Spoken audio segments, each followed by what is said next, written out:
Startup Funding 101. This is a basic guide for early stage startups or businesses that are still in ideation and where the owners are considering what funding options they could potentially leverage. Before we start, just a small disclaimer. This is a basic guide for businesses in the ideation and startup phases. The objective of this guide is to help these businesses think about the types of funding appropriate for them. It's not a comprehensive analysis of all aspects of business funding, and other sources of information should be consulted if and when necessary to supplement the information presented in this guide. What's the difference between ideation and startup? Ideation is when your business is still just an idea, and then startup is the point at which your idea becomes a business. Startups are usually less than 1 year old. Let's get right into it. There are three main types of funding. There's debt, there's equity, and there are grants. Debt is essentially when your business takes out a loan from someone or somewhere and then agrees that that loan will be paid on a specific date. Until that loan is repaid, the business then agrees to pay some percentage of interest on a monthly basis to the person who provided the business with the loan. Equity is when you essentially give a share of your business away to someone in exchange for money that you need to grow your business. This person becomes an owner of your business and shares in the profits and the losses that the business makes. So if the business makes money, this person makes money. If the business does not make money, then this person does not make money. Then you have grants. Grants is basically money given to a business without the business having to pay it back. Grants are usually donation-based crowdfunders or government institutions. Crowdfunding basically works like this.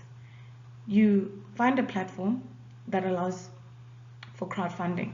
You list your business as best you can, and essentially when you're listing your business, you're advertising it to potential investors.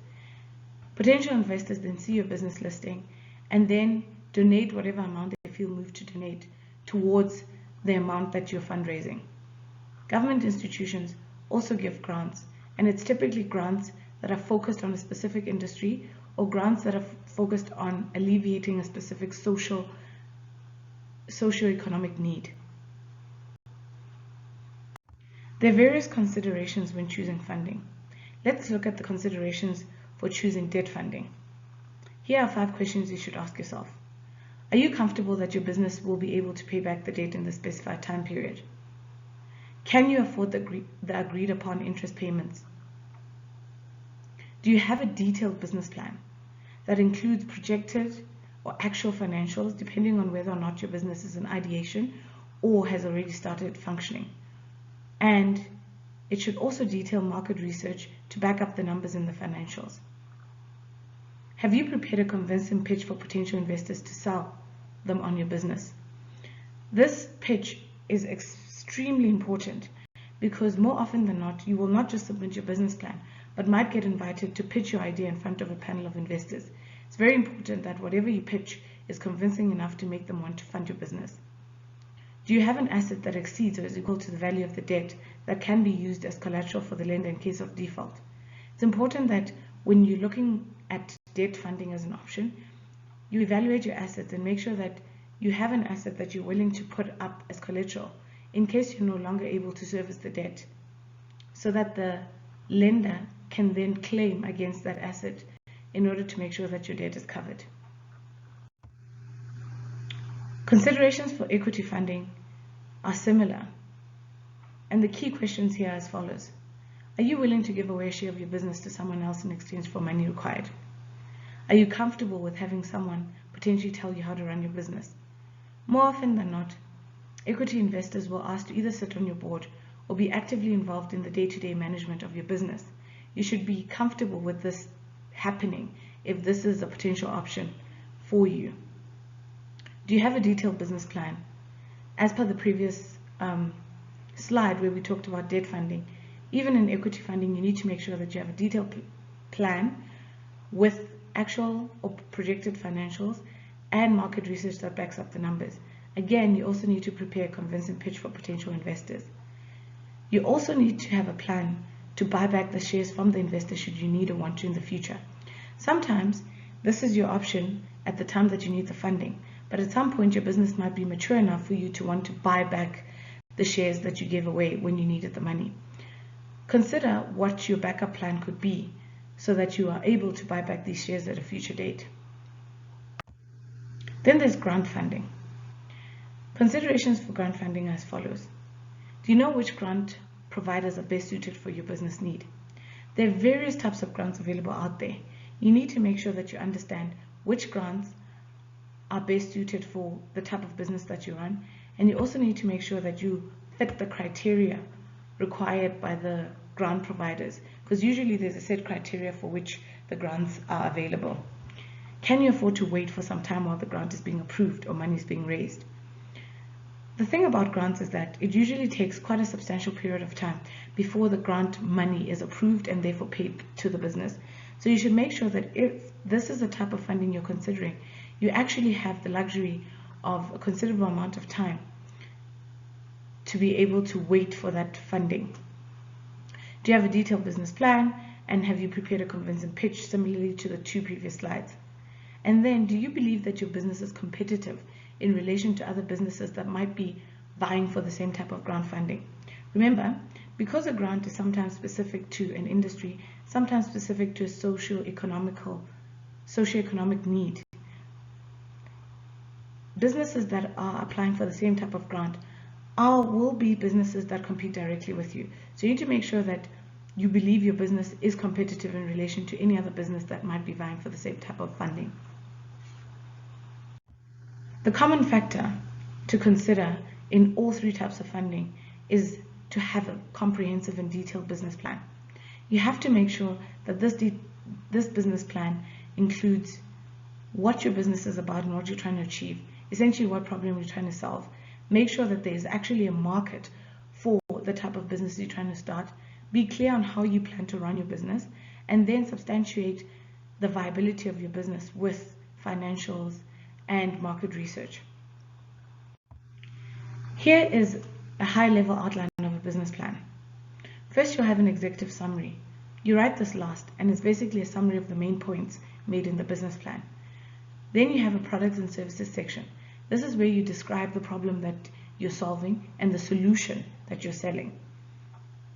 The market analysis part of the business plan is a demonstration that you know the customers that you're selling to, you know their needs, where they are, how to reach them, and how you'll deliver your products or services to them. The strategy and implementation part of the business plan describes how you will actually run your business and includes the marketing plan, the sales plan, and any other logistics. This is essentially a comprehensive and detailed description of how you plan to deliver these products and services. Company and management summary. This describes the organization of the business and the key members of the management team. Most funders want to know that the management team that they're entrusting with their funds is actually competent enough to run the business and deliver on the promises outlined in the business plan. Then you have the financial plan. This is the most important part of the business plan for potential funders. This highlights your projected income and expenses. It shows your balance sheet, which is basically a summary of the assets you need to run your business and how you plan to fund them, either through debt or through equity. It also shows projected cash flows. It should also include sales forecasts, break-even analysis, and business ratios. It's basically proof in numbers that what you propose is actually feasible. The last section is the appendix. Anything that you can't fit in any of the other sections, you put in the appendix. It's basically more detail on any point that you've raised before. Okay, now say you are considering applying for funding in South Africa. Where do you even start? I actually like to use the ANDE Map. It's actually the Aspen Network of Development Entrepreneurs map that they developed of the funding landscape in South Africa in October of 2014. What they have is the different types of funding institutions grouped according to the 6 boxes that you see on your screen. I've then overlaid on top of those 6 boxes the type of funding that these organizations in the 6 boxes represent. You find this map by just Googling ANDE Map, and you should be able to see it is the option on Google that is similar to what I've demonstrated at the bottom of the slide. The way that you would read the ANDE Map is as follows. For each type of organization grouping, for example, on this slide, government and direct funding institutions, you look at the ideation and startup part of the map, and then you look for the names of the institutions that fund businesses that are in these phases. As you can see here, for example, businesses that fund startups that are grouped in the government and direct finance institutions box are, for example, the Gauteng Enterprise Propeller, the South African Youth Entrepreneurship Fund, Social Enterprises Fund. Black Business Supply Development Program is not one of those, because as you can see, they only fund businesses that start from early growth and acceleration. So that's basically how you read the map. It's then up to you to pick the startup funders, potential funders that you think are compatible with your business. Google them and see what they need in order for you to submit a funding proposal. And that's really it. If you think that you need further help when it comes to funding at ideation phase or early stage startup, then feel free to use the information on this slide to contact us, and we'll be more than happy to answer any questions you might have or assist with helping you land funding that you require for your business.